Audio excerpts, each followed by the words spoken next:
बिस्मिल्लाहिर्रहमानिर्रहीम। नाजरीन, बहुत सारे इत्तफ़ाक़ पाकिस्तान में हो रहे हैं और उस इत्तफ़ाक़ को मैं आज चाहता हूँ कि थोड़ा इत्तफ़ाक़ से बात कर लूँ। सबसे पहले हम अगर देखें तो ये जो इत्तफ़ाक़ फाउंड्री वाले हैं इत्तफ़ाक़ से, उन्होंने पाकिस्तान को जिस तरीके से लूटा और लूट के फिर वो इत्तफ़ाक़ से लंदन में हाइड पार्क के पास एवरफील्ड जो फ्लैट्स हैं वो अपने बच्चों के नाम पे ख़रीदे। और उसके बाद दूसरा इत्तफ़ाक़ ये हुआ कि सहराम की कमाई से ख़रीदे हुए इन फ्लैट्स को असेंबली की फ्लोर पर खड़े हो के एक प्राइम मिनिस्टर के इस जैली और झूठे वज़ीर आज़म ने ये कहा कि अल्हम्दुलिल्लाह हमारे पास ये सोर्सेस थे जिसकी वजह से हमने ये फ़्लैट ख़रीदे। लेकिन जब अदालत में मनी ट्रेल पूछा गया तो इत्तफ़ाक़ से उन्होंने कहा कि जी ये मेरे फ़्लैट ही नहीं है, ये तो मेरे घर ही नहीं है, मेरी ये जायदाद ही नहीं है, ये मेरे बच्चे ही नहीं है। यानी उन्होंने इत्तफ़ाक़ से उस अपनी हराम से कमाई हुई जायदाद को पहचानने से इनकार कर दिया, अपनी औलाद को पहचानने से इनकार कर दिया। और उसके बाद जब ज़्यादा ज़ोर दिया गया तो वो कतरी शहज़ादे का एक जैली ख़त जो है वो भी इत्तफ़ाक़ से पेश कर दिया गया।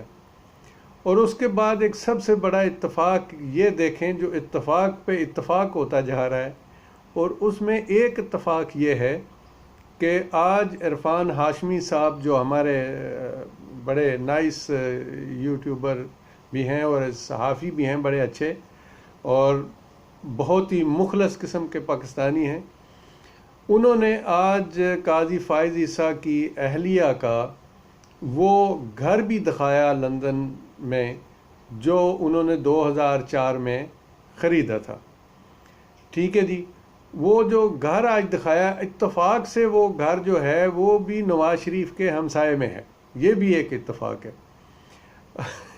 जब हम इत्तफ़ाक़ की बात करते हैं तो ये इतने सारे इत्तफ़ाक़ होते जाते हैं कि फिर वो ये समझें कि इत्तफ़ाक़ों की इंतहा हो जाएगी। उसके बाद का इत्तफ़ाक़ देखें कि एक काम इत्तफ़ाक़ से और किया गया और वो काजी फ़ाइज़ ईसा साहब की अदालत से हदैबिया मिल केस जो सबसे बड़ा करप्शन का एक मंबा था, वो काजी फ़ाइज़ ईसा साहब ने अपनी अदालत से उसको हमेशा के लिए क्लोज़ कर दिया, उस केस को ख़त्म कर दिया गया। ये भी एक इत्तफ़ाक़ था। यानी इत्तफ़ाक़ आप देखते जाएं कि वहाँ पे जो इनकी जायदादें हैं नवाज़ शरीफों की, वो भी वहाँ पे हैं। हमसाये में ही काजी फ़ाइज़ ईसा साहब की अहलिया का घर है, ये भी एक इत्तफ़ाक़ है।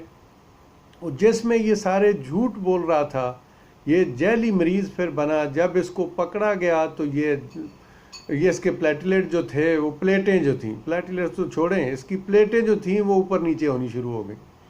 और यहाँ तक हमारे जो मैकेनिक थे लाहौर अस्पतालों के अंदर, सदके जाऊँ उनके भी, और वो जो एक वो कसाई है, वो जो डॉक्टर उसके साथ वो जैली डिग्री वाला लगा फिरता है, उसने तो बस ये कहा था कि अभी 1-2 मिनट के बाद नवाज शरीफ मर जाएगा। और उन लोगों ने सब ने मिल के इस जैली मरीज़ का नक्शा, जो अपना काजी अतर मनल्ला साहब हैं, जो जज अतर मनल्ला साहब हैं, हाई कोर्ट के, जो इस्लामाबाद हाई कोर्ट के एक बड़े मोतबर और मोहतरम जज हैं, उनको भी धोखा दिया, उनको भी चक्कर में डाल दिया। और वो भी ऐसे चक्कर में आए कि उन्होंने कहा गवर्नमेंट से कि भाई अगर आप कहते हैं मैं इसकी ज़मानत नहीं लूँ तो मुझे इस बंदे के 24 घंटे तक की ज़िंदगी की गारंटी दे दें। उन्होंने गारंटी मांग ली। ये भी एक इत्तफ़ाक़ था। यानी ऐसे इत्तफ़ाक़ पे इत्तफ़ाक़ होते जा रहे हैं। और उसके बाद देखें कि वो जब उनको ज़मानत मिल गई, सारी तैयारियां जो थीं वो बाहर के लिए बनने लग गई।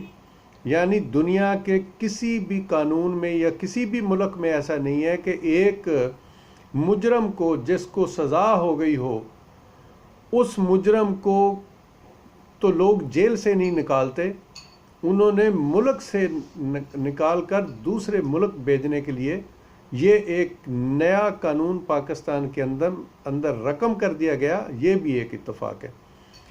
और देखें फिर सबसे बड़ी एक बदकिस्मती की बात यह है कि इत्तेफाक जो उसके बाद हुआ, उन्होंने पूरे लाहौर की जो लेबॉर्ट्रियाँ हैं, इमरान खान के जो अपना ट्रस्ट का हॉस्पिटल है, ये खानम मेमोरियल हॉस्पिटल जो है, उसके डॉक्टर्स को भी ख़रीद लिया और सब की आंखों पे ऐसा जादू किया, ऐसे एक पट्टी बांध दी कि किसी बंदे ने ये हिम्मत ही नहीं की कि वो बंदा अपनी निगरानी में किसी ऐसी लेबॉर्ट्री से इस्लामाबाद ले जाते, इसका सैंपल लेकर वहाँ से जाके चेक करवा लेते। किसी ने नहीं किया। ये भी एक इत्तेफाक है। उसके ऊपर जो एक सबसे बड़ा इत्तेफाक ये हुआ लाहौर हाई कोर्ट का। हम एहतराम करते हैं अदलिया का, इसमें कोई शक वाली बात नहीं है, अदलिया एक एहतराम वाली जगह है, लेकिन जहाँ तनकीद बनती है वहाँ पे हम करेंगे, हम बिल्कुल डंके की चोट पे करेंगे। और फिर वो गए लाहौर हाई कोर्ट में। अब लाहौर हाई कोर्ट इतना मेहरबान क्यों है शरीफों के ऊपर, ये भी एक इत्तेफाक है। और ये इत्तेफाक उस वक़्त समझ में आया जब जज अरशद मलिक की वीडियो मरियम नवाज़ ने लोगों के सामने जो है वो नशर कर दी। यानी अब समझ में आ रहा है कि हाई कोर्ट लाहौर जो है, उनके जो जज साहबान हैं वो सारे के सारे शरीफों के घर के अंदर क्यों भेज देते हैं ज़मानतें। लोग तो बेचारे रुलते रहते हैं, वो कई कई महीने कई कई साल। वो जो इत्तेफाक से 14 शहीद हुए, 100 से ज़्यादा लोग ज़ख्मी हुए मॉडल टाउन में, जिनको दिन दिहाड़े शहबाज शरीफ लोगों, नवाज शरीफ लोगों ने कत्ल कर दिया पुलिस के हाथों गोलियां मार के, राना सनाउल्लाह भी था। वो भी एक ऐसा इत्तेफाक हुआ कि उसके ख़िलाफ़ आज तक कोई कार्रवाई नहीं हो सकी। और उनके वर्सा जब वो बेचारे इंसाफ मांगने के लिए रोड पे निकले तो इत्तेफाक से उनको पकड़ के जेलों में बंद कर दिया। जो अभी तक इत्तेफाक से जेलों के अंदर है, उनकी ज़मानतें नहीं हुई। और ये हरामजादे जो पूरा पाकिस्तान लूट के ले गए, इनको ज़मानतें इनके घर में लाहौर हाई कोर्ट जो है वो बेचता है। लेकिन आज समझ में आता है कि वो इत्तेफाक से ऐसा क्यों करते हैं लाहौर हाई कोर्ट के जजेस या दूसरे जजेस, क्योंकि सबकी वीडियो इनके पास है। इन्होंने किसी को नहीं छोड़ा हुआ, किसी को पैसे दिए, किसी को ब्रीफकेस पकड़ाए, किसी को घर लेके दिया और किसी की इन्होंने वीडियो बनाई। तो सबको इन्होंने टीके लगाए हुए हैं। ये सब कुछ इत्तेफाक से हो रहा है। और वहाँ से देखें जो एक दूसरा इत्तेफाक हुआ सबसे बड़ा, उस जैली मरीज़ के लिए जब गवर्नमेंट ने ये कहा कि ठीक है हम इसे जाने की इजाज़त देते हैं, लेकिन ये 7 करोड़ की अपनी प्रॉपर्टीज़ एज ए ज़मानत रख के जाए कि अगर ये वापस नहीं आएगा तो इसकी प्रॉपर्टी जो है वो बेचकर गवर्नमेंट के ख़जाने में डाल दी जाए। इस पे देखें जो एक नया इत्तेफाक हुआ हाई कोर्ट में लाहौर, फिर वो लाहौर हाई कोर्ट में नया इत्तेफाक हुआ। और उस इत्तेफाक के तहत लाहौर हाई कोर्ट ने 50 रुपये के गारंटी फार्म पर, जो कि 50 रुपये का जो गारंटी स्टाम्प फार्म है, वो जो सबसे कम दफ़ा लगती है पाकिस्तान के कानून में, उसको बोलते हैं 751। उस 751 के केस में भी 50 रुपये के स्टाम्प फार्म पे ज़मानत मचल के नहीं होते। लाहौर हाई कोर्ट के सदके जाएं, उन्होंने जनाब 50 रुपये के स्टाम्प फार्म पर, वो 50 रुपये का गारंटी फार्म किसका था? वो मिस्टर टीटी शहबाज शरीफ का था। बड़े मियाँ तो बड़े मियाँ, छोटे मियाँ सुभान अल्लाह, वो उसका था। और उसने जिसने अरबों खरबों की करप्शन की है, बस वो कहता है कि मैंने एक धेले की नहीं की। धेले की उसने करप्शन नहीं की, उसने अरबों खरबों की। वो सच बोलता है, झूठ नहीं बोलता वो, क्योंकि वो धेले की नहीं करता, वो अरबों खरबों की करता है। तो ये भी एक इत्तेफाक था। देखिए कितने इत्तेफाक हो गए। अभी अगर हम कैलकुलेट करने लगे तो इत्तेफाक ये कैलकुलेटर के अंदर नहीं आएंगे। और ये पाकिस्तान की अदलिया पर बदतरीन दब्बा जो है ना, वो हमेशा के लिए लग गया। पूरी दुनिया के अंदर इस अदलिया ने एक करप्ट बंदे की गारंटी पर, वो भी गारंटी 50 रुपए की, उस जैली मरीज को भेज दिया। जब वो यहाँ से गया तो वो जहाज में चलता हुआ गया, खा रहा है, पी रहा है, मजे से। उसकी प्लेटें जो ऊपर नीचे थी वो सारी की सारी ठीक हो गई। ये भी एक इत्तफाक है। अब सबसे बड़ा इत्तफाक देखें कि ये मतीउल्लाह जान जो सहाफ़ी हैं, इन्होंने जो 7 जजेस के ख़िलाफ़ एक गंदी ज़बान इस्तेमाल की फ़ैसले के लिहाज से काजी फ़ायज़ ईसा की हमायत में, इसका इत्तफाक देखें कि कुछ घंटे तौहीन अदालत में सुप्रीम कोर्ट में पेश होने से पहले इनका अगवा का ड्रामा हो गया, और ये भी एक इत्तफाक हुआ।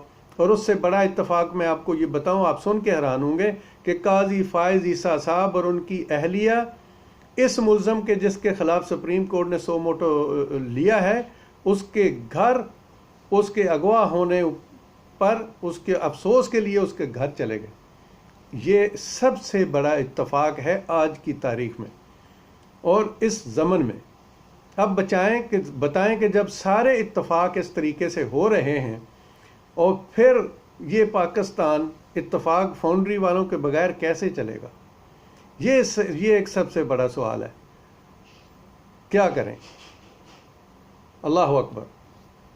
अल्लाह इस मुल्क का हामी नासर हो और इस किस्म के जो इत्तफाक हैं अल्लाह इनको गर्क करे, और इस किस्म के जो प्रोपोगंडे करने वाले करप्ट माफिया है, उसमें भले कोई भी हो, जज हो, भले कोई उसमें हुकूमत हो, कोई वज़ीर आज़म हो, जो भी हो, उनको यहाँ भी कटहरे में खड़ा होना पड़ेगा और अल्लाह की अदालत में भी खड़ा होना पड़ेगा। ये हमारा ईमान है और यकीन है अनकरीब पाकिस्तान में कुछ होने वाला है जिसका शायद ये सारा करप्ट माफिया अंदाज़ा नहीं कर रहा, और इंशाअल्लाह ताला वो दिन ज़रूर आएगा जब पाकिस्तान की आवाम की सुनी जाएगी और इस मुल्क को जिस नाम के लिए हासिल किया गया था, ला इलाहा इल्लल्लाह मुहम्मद रसूलुल्लाह, उस नाम की हुकूमत इस पाकिस्तान के अंदर ज़रूर आएगी।